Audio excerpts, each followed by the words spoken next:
Kamala's sort of a marionette with, 1,000 puppet masters type of thing. Like not, it's or maybe it's somewhere north of 100 is what it seems like. Yes. I bet you know 80 of them. I probably know most of them. Yeah. Yeah. So, I mean, just by virtue of your job and what you've been doing for the last 30 years, I mean, you just, Yeah. And I should say, I think you voted for Biden. I'd like to see a matchup of those, call it the top 100 puppet masters on the Epstein client list. Do you think there's some overlap? Strong overlap. Strong overlap. When are we going to see that list, do you think? I don't know. It's mind blowing that they've not tried to prosecute even one, not even the worst offender on the Epstein client list. They have not even tried to prosecute even one. That's insane.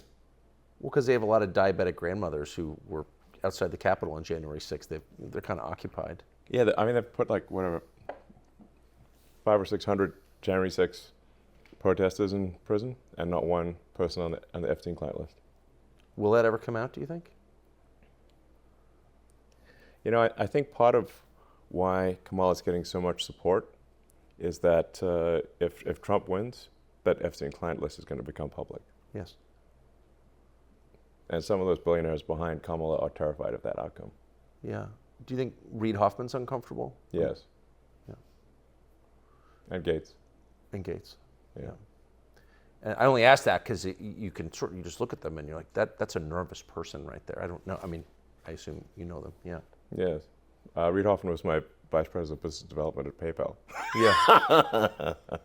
24 years ago. Does he seem nervous to you? Yeah, I mean, he's terrified of a Trump victory. Because of the disclosure that would follow? I think he's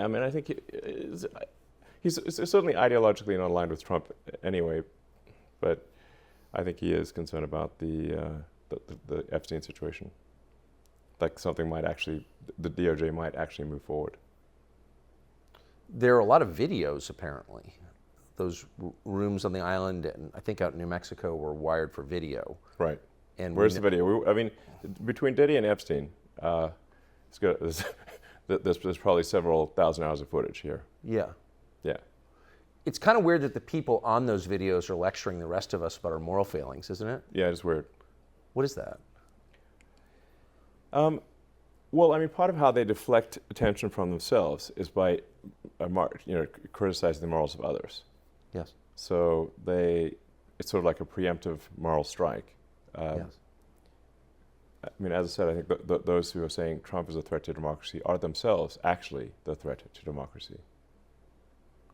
It feels like we're getting to a place where the rest of us know too much. Is this? Do you know what I mean? I mean, it's easier to live in a society where you don't really know what the people in charge are doing or why they're doing it. But now, thanks, I would say, largely to X. Yeah. I think that's fair to say that. Yeah. We do know a lot. Not everything, but we know a lot. And I wonder, where does that, like, what happens next now that we know all this? The kidnapper's shown us his face. Like, what happens? Well, I think if Trump wins, we can do some house cleaning and shed light on things. Yeah, all the X platform does is adhere to freedom of speech within the bounds of the law. Yes. And if people want to change the laws, they can change the laws. And so, like X in different countries, X does censor in countries where censorship is the law. We don't try to, push American laws in other countries, but we do try to stick to the law in any given country. That's what we're doing. We open source our algorithm. We try to be as transparent as possible. But those who want to push lies obviously hate truth and transparency. Yes. Because it shows them to be liars. I mean, you look at that, like how outrageous it was that Kamala in the presidential debate kept pushing the Fine People hoax. They know the Fine People hoax is false. Trump would never support Nazis, a Nazi rally. It's absurd.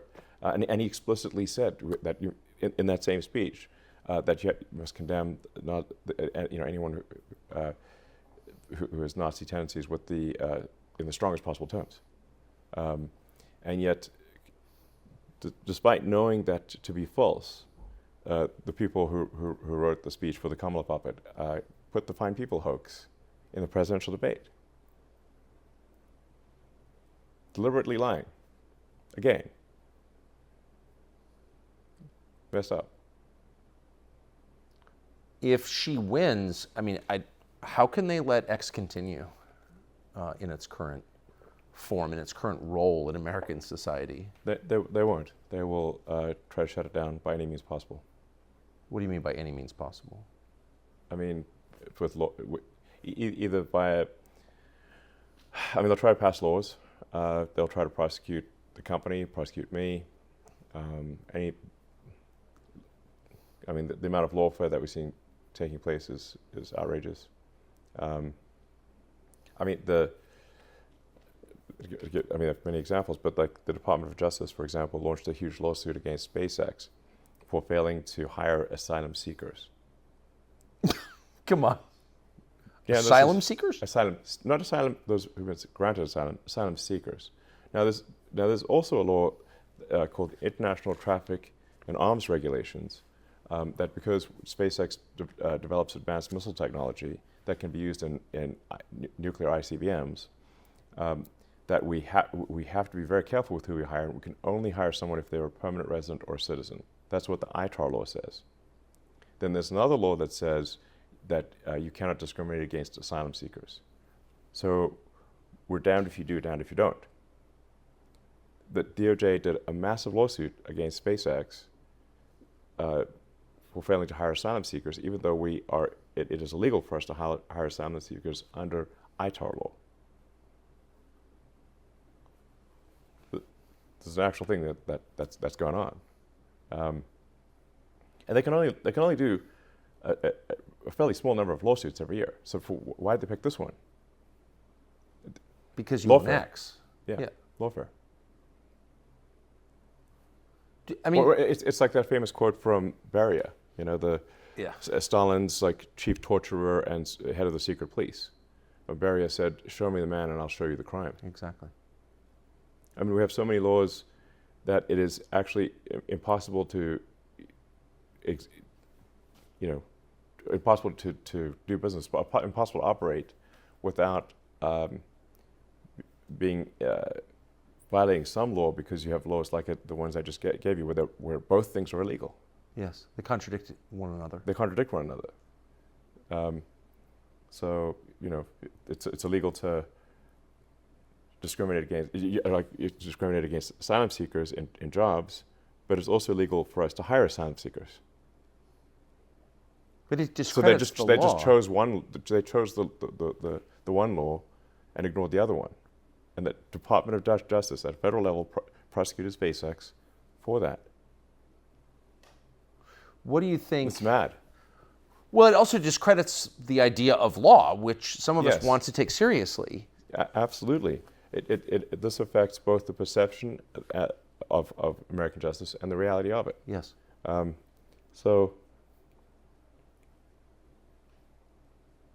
No, I'm actually a big fan of the American justice system, and I think, on balance, we've got still have an excellent judicial system.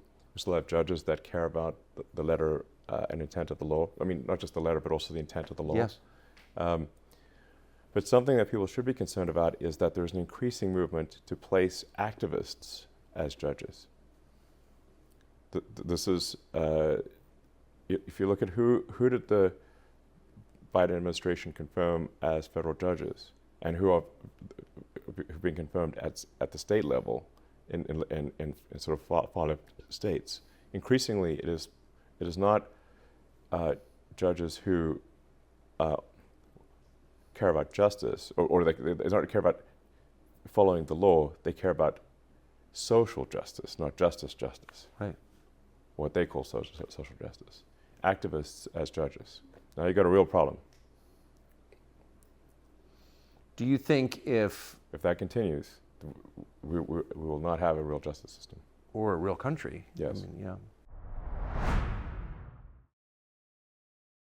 Thanks for watching our YouTube channel. We hope you'll subscribe to it. And by the way, you can hit the little bell on there and get notifications every time we produce a video. We hope you'll do that also.